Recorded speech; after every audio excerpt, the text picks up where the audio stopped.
बिस्मिल्लाहिर्रहमानिर्रहीम। अस्सलाम वालेकुम। उम्मीद है कि तमाम बच्चे खैरियत से हैं। मैं हूं आपकी माशरती उलूम की टीचर मिस फरहीन और मैं तमाम बच्चों को आज की क्लास में खुशामदीद कहती हूं।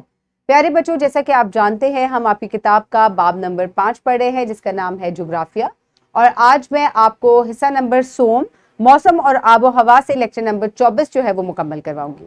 तो प्यारे बच्चों, जल्दी से दोहराई से हम आगाज करते हैं। जल्दी से मुझे बताएं कि क्या हमें सैलाब के दौरान नदियों और रास्तों से आगाह होने की जरूरत है? जी हाँ, हमें पानी के बहाव, किस तरफ पानी का बहाव ज्यादा है, नदियां नाले किस तरफ बह निकलते हैं, हमें उनके बारे में आगाही होनी चाहिए ताकि हम अपने आप को और दूसरों को महफूज रख सकें। तो प्यारे बच्चों, अब एक सरगर्मी से हम आगाज करते हैं। इंटरनेट से 2005 के जलजिले की तस्वीर दिखाएं और पूछे कि ऐसी सूरत हाल में जान बचाने के लिए क्या किया जा सकता है। तो प्यारे बच्चों, आप ये देखें कि 2005 में पाकिस्तान में एक बहुत ही शदीद जलजिला आया था जिसकी वजह से बहुत ही ज्यादा जानी और माली नुकसान हुआ था। तो जब भी कभी जलजिला आए और इतना शदीद जलजिला हो तो हमें किस तरीके से हम अपने आप को महफूज रख सकते हैं। एक तो हमें क्या करना चाहिए, पहले जलजिला आने से पहले या जलजिला जब जिस वक्त आ रहा होता है उस वक्त हम लोगों को चाहिए कि या तो घर से बाहर निकल जाएं, किसी खुले मैदान में चले जाएं, बिल्डिंग से जो है वो दूर रहें। इसके अलावा अगर हम किसी तरीके से घर में ही बंद है तो हमें चाहिए कि किसी मजबूत मेज के नीचे जो है वो हम पनाह लें ताकि हम अपने आप को महफूज रख सकें। उसके बाद अगर जो है वो जलजिला इस हद तक संगीन था कि वहां पर टूट फूट हुई है तो हमें चाहिए कि हम हिफाजती अमला जो है या जो जान बचाने वाले लोग हैं हम उनके साथ मदद करके दूसरों की जान को बचाएं।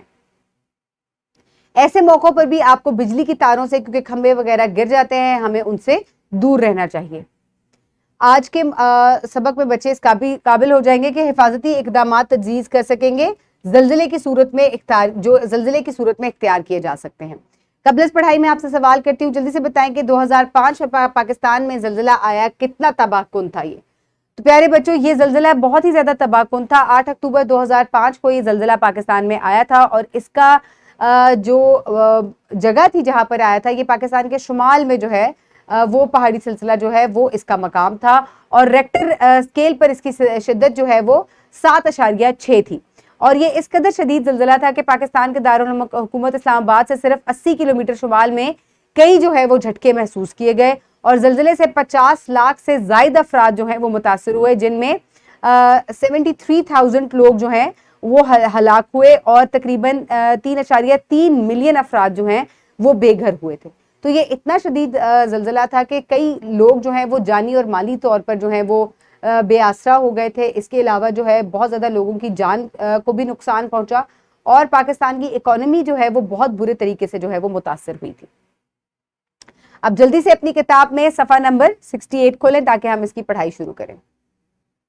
उम्मीद है तमाम बच्चे पेज खोल चुके हैं। चलें अब इसकी पढ़ाई शुरू करते हैं। हिफाजती तदाबीर जलजिले में, safety measures in case of earthquake.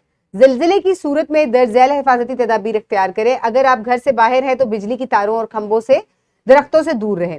घरों और इमारतों से दूर खुले इलाकों की जानिब चले जाएं। अगर आपके घर के अंदर मौजूद है तो शीशे की खिड़कियों और दरवाजों से दूर रहें। किसी ऐसी जगह पर मत खड़े हों जहां आप पर किसी चीज के गिरने का अंदेशा हो। लकड़ी की बनी हुई किसी मेज या डेस्क के नीचे चले जाएं।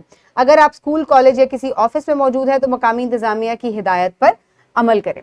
तो प्यारे बच्चों, इस तरीके से हम अपनी और दूसरों की जान को महफूज रख सकते हैं जब हम समझदारी से तमाम हिदायत के ऊपर अमल करें। और किसी भी ऐसे कुदरती आफत के दौरान जब आप भगदड़ मचाते हैं तो फिर क्या होता है कि आपको भी नुकसान होता है और दूसरों को भी नुकसान होता है।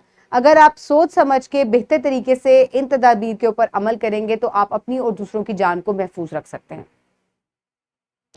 तो अगर आप घर के अंदर ट्रैप हो गए या स्कूल के अंदर है तो किसी मजबूत मेज के नीचे आपको जो है वो पनाह लेनी है। खिड़कियों के से दूर रहे क्योंकि वो टूट सकती है। किसी ऐसी चीज के पास ना खड़े हो जो कि आपके ऊपर गिर सकती है। बिजली की तारों, खंभों और दरख्तों से दूर रहे। किसी खुले मैदान में जो है वो आपको पनाह लेनी चाहिए। और अगर आप गाड़ी में हैं तो आपको चाहिए कि आप गाड़ी के अंदर ही रहें, उससे निकलकर ना भागें। इस तरीके से आप अपने आप को महफूज रख सकते हैं। और गाड़ी अगर आपकी चल रही है तो चलती हुई गाड़ी को आप रोक दें। क्या हमें किसी ऐसी जगह पर खड़ा होना चाहिए जहां जलजिले के दौरान चीजें हम पर गिर जाएं? जी हाँ, हमें हमेशा किसी ऐसी जगह पर खड़े नहीं होना चाहिए जलजिले के दौरान जहां कोई चीज हमारे पे गिर सके। हमें या तो खुले मैदान में चला जाना चाहिए या किसी लकड़ी की मजबूत मेज के नीचे हमें पनाह लेनी चाहिए। اب آپ کو مشق کے لیے یہ ورک شیٹ اسی ویڈیو کے ڈسکرپشن باکس سے مل جائے گی تاکہ آپ جو ہے وہ مشق کر سکیں، پریکٹس کر سکیں۔ زلزلہ کیا ہے؟ زمین کے زور زور سے لرزش یا کانپنے کو زلزلہ کہا جاتا ہے۔ کیا ہم زلزلے کے دوران حفاظتی کون سے اقدامات کرنے چاہیے؟ آپ نے اس کے بارے میں لکھنا ہے۔ زلزلے کے دوران کوئی سے 2 حفاظتی اقدامات لکھیں جن پر عمل آپ نے کیا ہو خود بھی، تو اس کو آپ نے مکمل کرنا ہے۔ اس کے علاوہ ہوم ورک میں آپ عملی کام نمبر 2 جو ہے اس کو 6 کو مکمل کریں گے۔ انٹرنیٹ کی مدد سے کشمیر 2005 کے زلزلے پر ایک مختصر معلوماتی پیراگراف لکھیں۔ انٹرنیٹ کی مدد سے 2010 کے سیلاب پر ایک مختصر معلوماتی پیراگراف لکھیں۔ معلومات اپنے اساتذہ کرام اور ہم جماعتوں کے ساتھ اشتراک کریں۔ آج کے سبق میں ہم نے زلزلے کے دوران کس طریقے سے ہمیں کون سی حفاظتی تدابیر پر عمل کرنا چاہیے، ہم نے اس کے بارے میں جانا۔ امید ہے کہ آپ ان تمام تدابیر پر عمل کریں گے اگر خدا نخواستہ آپ کو کبھی زلزلے کا سامنا کرنا پڑا۔ میری دعا ہے کہ تمام بچے اور تمام لوگ جو ہیں اپنے گھروں میں حفاظت سے رہیں، اپنے ارد گرد کے لوگوں کا خیال رکھیے گا۔ بہت شکریہ، اللہ حافظ۔